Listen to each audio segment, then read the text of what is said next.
Voilà. Donc là, on est devant un cas de perforation nasale et temporale inférieure. Le chirurgien est en train de faire sa vistrectomie, son DPV, puis il va procéder à faire du laser avec un tamponnement à la fin de sa chirurgie. Alors, je fais un petit rappel sur le sujet. La perforation du globe suite à une anesthésie péribulbaire, heureusement, c'est une complication rare. On peut avoir une lésion pénétrante où il y a un monocyte, ou alors une lésion perforante où il y a une entrée et une sortie, et ce sera le cas le plus grave où il y a le point de sortie.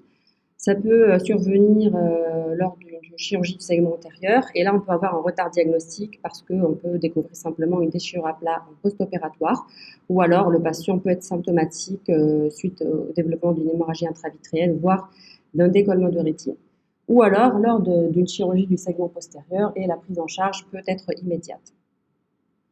Alors le pronostic peut être en fonction de la taille de la déchirure, de sa localisation, de la présence ou pas d'un décollement de rétine, voire d'une prolifération vitréo-rétinienne.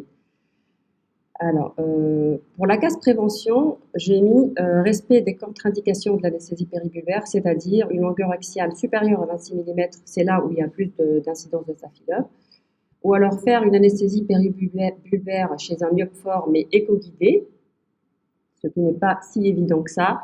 Avec l'échographie, on va pouvoir visualiser l'aiguille ou alors le trajet du liquide qu'on injecte, ou simplement localiser un staphylum.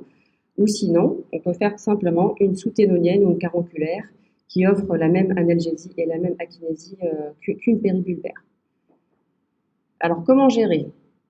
Dans le cas de figure qu'on vient de voir dans la vidéo, c'est quand même assez grave. Il y a une hémorragie intravitréenne, une déchirure assez postérieure.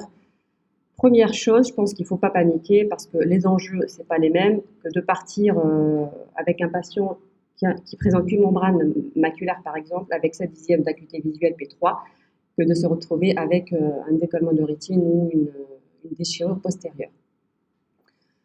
Pour une déchirure simple à plat découverte suite à une chirurgie du segment antérieur, on peut faire que du laser. Et s'il y a une hémorragie intravitréenne ou un décollement de rétine, ou alors, comme le cas de figure suivant, découverte péropératoire, on fait une vitrectomie. Après, l'astuce qu'on peut proposer, c'est de faire une ablation de l'hyaloïde postérieur la plus complète possible, surtout autour du point de sortie où il y a plus de risque d'incarcération vitréenne ou rétinienne.